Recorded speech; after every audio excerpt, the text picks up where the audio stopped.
Alright, so may dumating na naman na parcel sa atin mga prank. So tara, bubuksan natin.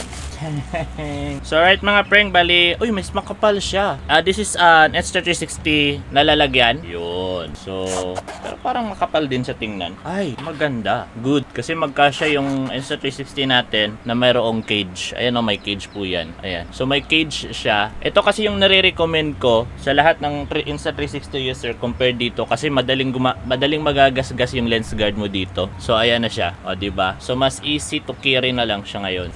Then next is, walang laman. Meron.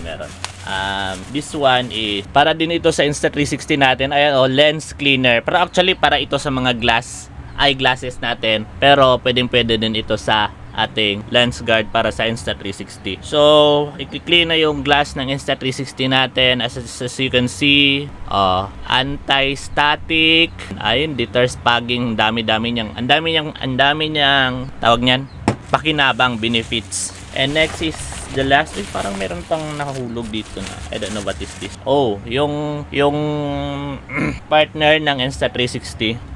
Bilisan natin. And the last part is, dami pala. Hindi lang pala isa yung nasa akin. Isa, dalawa, tatlo, apat, lima. Wow. Maraming salamat sa nagpa-free nito. And the other one is this one. So lalagyan siya ng tumbler or whatsoever na pwede mong ilagay either sa bike mo or sa motorbike mo. The good thing about this one is nalalak siya, katulad nito, nagaganyan siya. Okay, 'di ba? So nalalak yung bottle mo dito.